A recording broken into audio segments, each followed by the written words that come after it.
Welcome to the Locked Room. Stories from the golden age of mystery and crime fiction. I'm Mardell, reading The Red House Mystery by A. Milne. Chapter 2. Mr. Gillingham Gets Out at the Wrong Station. Whether Mark Ablett was a bore or not depended on the point of view, but it may be said at once that he never bored his company on the subject of his early life. However, stories get about. There is always somebody who knows. It was understood, and this anyhow on Mark's own authority, that his father had been a country clergyman. It was said that as a boy, Mark had attracted the notice and patronage of some rich old spinster of the neighborhood who had paid for his education both at school and university. At about the time when he was coming down from Cambridge, his father had died, leaving behind him a few debts as a warning to his family, and a reputation for short sermons as an example to his successor. Neither warning nor example seems to have been effective.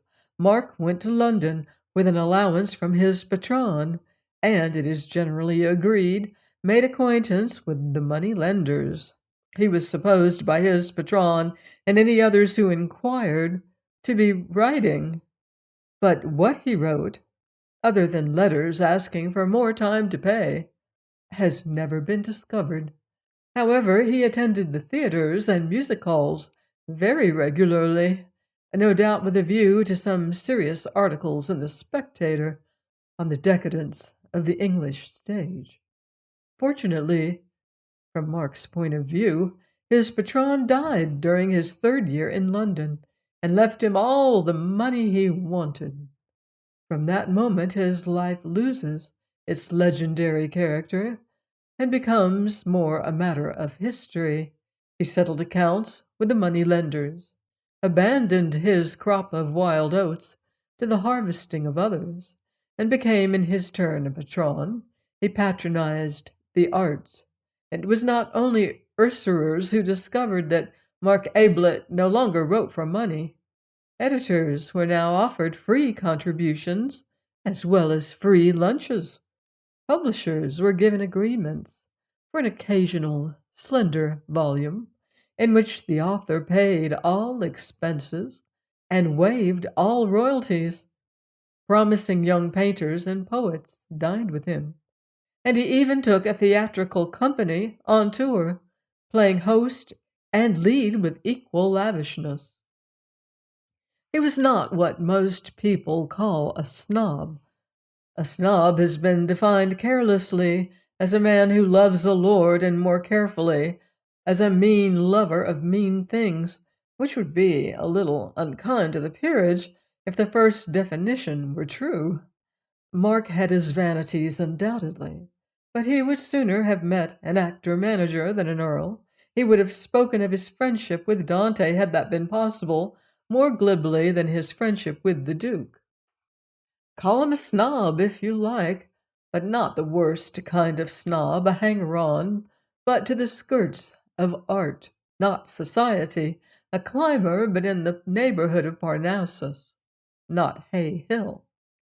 His patronage did not stop at the arts. It also included Matthew Cayley, a small cousin of 13, whose circumstances were as limited as had been Mark's own before his patron had rescued him.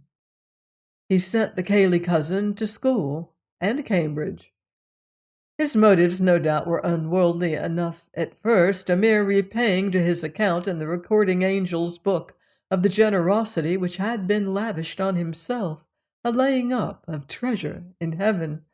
But it is probable that as the boy grew up, Mark's designs for his future were based on his own interests as much as those of his cousin, and that a suitably educated Matthew Cayley of 23 was felt by him to be a useful property for a man in his position, a man, that is to say, whose vanities left him so little time for his affairs. Cayley, then at 23, looked after his cousin's affairs. By this time Mark had bought the Red House and the considerable amount of land which went with it. Cayley superintended the necessary staff. His duties indeed were many. He was not quite secretary, not quite land agent, not quite business adviser, not quite companion, but something of all four. Mark leant upon him and called him K, objecting quite rightly in the circumstances to the name of Matthew. K, he felt, was above all dependable, a big, heavy-jawed, solid fellow who didn't bother you with unnecessary talk. A boon to a man who liked to do most of the talking himself. Cayley was now 28, but had all the appearance of 40, which was his patron's age. Spasmodically, they entertained a good deal at the Red House, and Mark's preference, call it kindliness or vanity, as you please, was for guests who were not in a position to repay his hospitality. Let us have a look at them as they came down to that breakfast, of which Stevens, the parlor maid, has already given us a glimpse. The first to appear was Major Rumbold, a tall, gray-haired, gray-mustached, silent man wearing a Norfolk coat and gray flannel trousers, who lived on his retired pay and wrote natural history articles for the papers. He inspected the dishes on the side table, decided carefully on kedgeree, and got to work on it. He had passed on to a sausage by the time of the next arrival. This was Bill Beverly, a cheerful young man in white flannel trousers and a blazer. "Hello, Major," he said as he came in. "How's the gout?" "It isn't gout," said the Major gruffly. "Well, whatever it is," the Major grunted. "I make a point of being polite at breakfast," said Bill, helping himself largely to porridge. "Most people are so rude. That's why I asked you, but don't tell me if it's a secret. Coffee?" he added as he poured himself out a cup. "No thanks, I never drink till I've finished eating."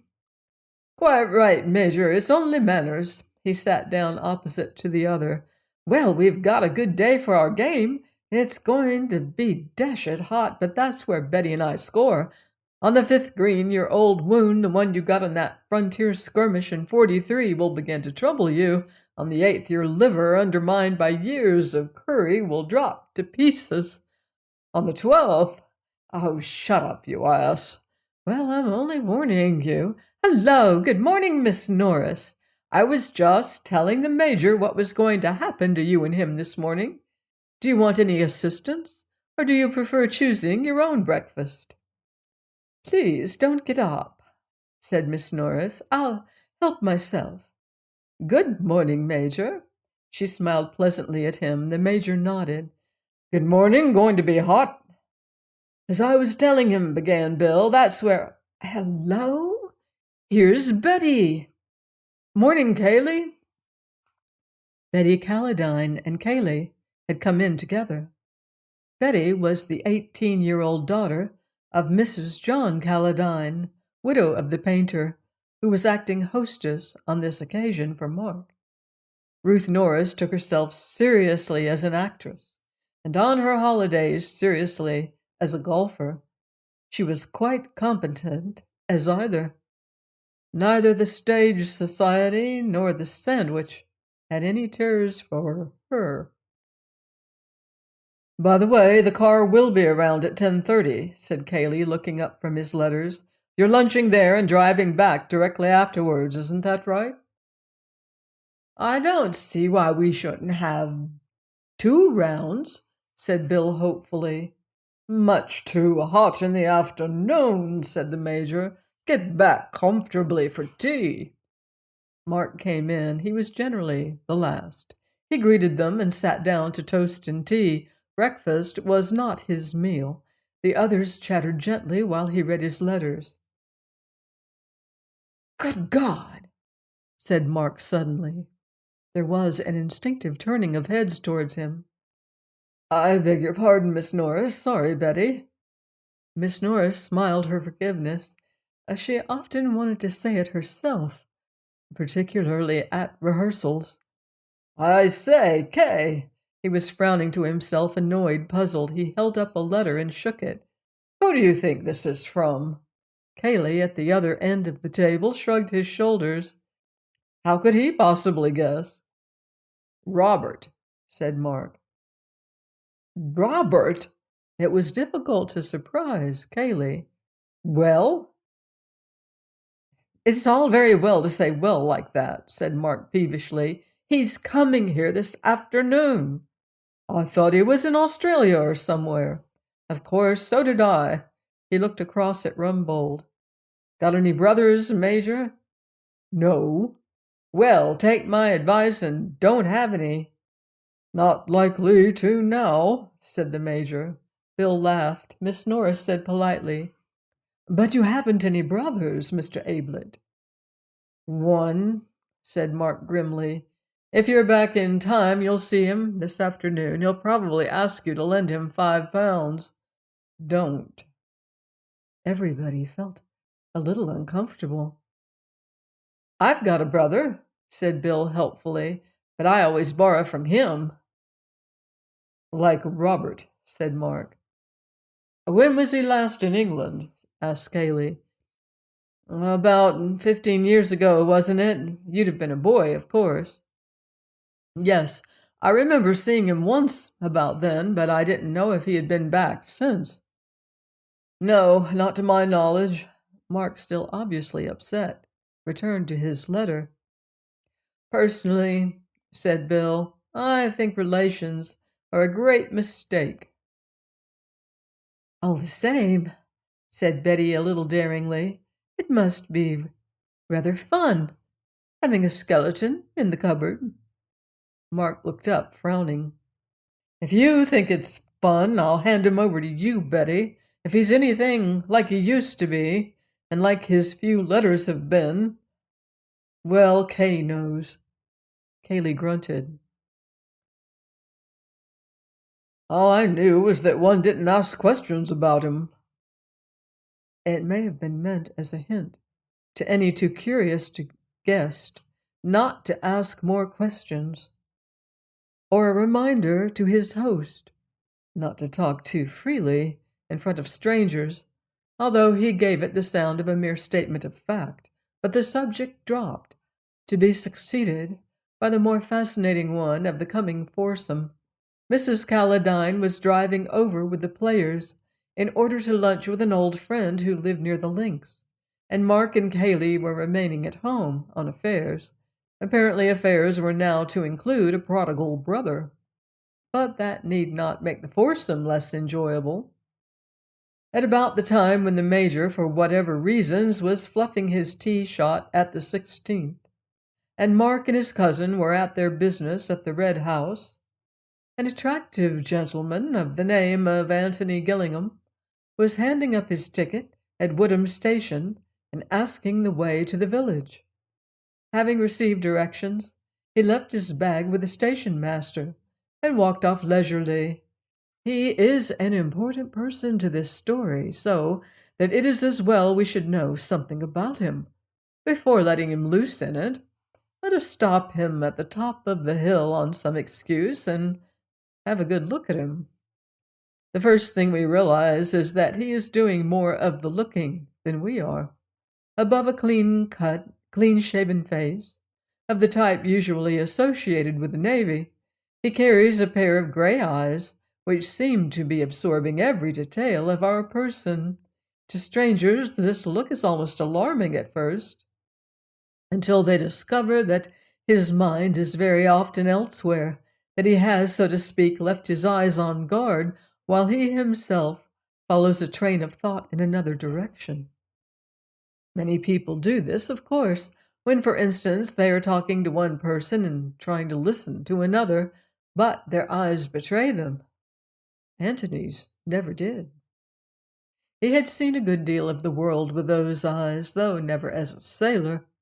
When at the age of 21 he came into his mother's money, £400 a year, old Gillingham looked up from the Stock Breeders' Gazette to ask what he was going to do. "See the world," said Antony. "Well, send me a line from America or wherever you get to." "Right," said Antony. Old Gillingham returned to his paper. Antony was a younger son and on the whole not so interesting to his father as the cadets of certain other families, Champion Burkitt's for instance, but then Champion Burkitt was the best Hereford bull he had ever bred. Antony, however, had no intention of going further away than London. His idea of seeing the world was to see not countries, but people, and to see them from as many angles as possible. There are all sorts in London if you know how to look at them. So Antony looked at them from various strange corners, from the viewpoint of the valet, the newspaper reporter, the waiter, the shop assistant. With the independence of £400 a year behind him, he enjoyed it immensely. He never stayed long in one job, and generally closed his connection with it by telling his employer, contrary to all etiquette, as understood between master and servant, exactly what he thought of him. He had no difficulty in finding a new profession. Instead of experience and testimonials, he offered his personality and a sporting bet. He would take no wages the first month, and, if he satisfied his employer, double wages to the second. He always got his double wages. He was now 30. He had come to Woodham for a holiday because he liked the look of the station. His ticket entitled him to travel further, but he had always intended to please himself in the matter. Woodham attracted him, and he had a suitcase in the carriage with him and money in his pocket. Why not get out? The landlady of the George was only too glad to put him up, and promised that her husband would drive over that afternoon for his luggage. "And you would like some lunch, I expect, sir." "Yes, but don't give yourself any trouble about it. Cold, anything you've got." "What about beef, sir?" she asked, as if she had 100 varieties of meat to select from and was offering him her best. "That will do splendidly. And a pint of beer." While he was finishing his lunch, the landlord came in to ask about the luggage. Antony ordered another pint and soon had him talking. "It must be rather fun to keep a country inn," he said, thinking that it was about time he started another profession. "I don't know about fun, sir. It gives us a living and a bit over." "You ought to take a holiday," said Antony, looking at him thoughtfully. "Funny thing you're saying that," said the landlord with a smile. "Another gentleman over from the Red House was saying that only yesterday. Offered to take my place and all." He laughed rumblingly. "The Red House?" "Not the Red House, Stanton." "That's right, sir. Stanton's the next station to Woodham. The Red House is about a mile from here, Mr. Ablett's." Antony took a letter from his pocket. It was addressed from the Red House, Stanton, and signed Bill. "Good old Bill," he murmured to himself. "He's getting on." Antony had met Bill Beverley 2 years before in a tobacconist's shop. Gillingham was on one side of the counter, and Mr. Beverley on the other. Something about Bill, his youth and freshness perhaps, attracted Antony, and when cigarettes had been ordered and an address given to which they were to be sent, he remembered that he had once come across an aunt of Beverley's at a country house. Beverley and he met again a little later at a restaurant. Both of them were in evening dress, but they did different things with their napkins, and Antony was the more polite of the two. However, he still liked Bill, so on one of his holidays when he was unemployed, he arranged an introduction through a mutual friend. Beverley was a little inclined to be shocked when he was reminded of their previous meetings, but his uncomfortable feelings soon wore off, and he and Antony quickly became intimate. But Bill generally addressed him as "dear madman" when he happened to write. Antony decided to stroll over to the Red House after lunch and call upon his friend, having inspected his bedroom, which was not quite the lavender-smelling country inn bedroom of fiction, but sufficiently clean and comfortable. He set out over the fields. As he came down the drive and approached the old red brick of the house, there was a lazy murmur of bees in the flower borders, a gentle cooing of pigeons in the tops of the elms, and from distant lawns the whir of a mowing machine, that most restful of all country sounds. And in the hall a man was banging at a locked door and shouting, "Open the door! I say, open the door!" "Hello," said Antony in amazement. Join me next time for another exciting chapter of The Red House Mystery by A. Milne, here on The Locked Room. In the meantime, beware of footsteps in the dark.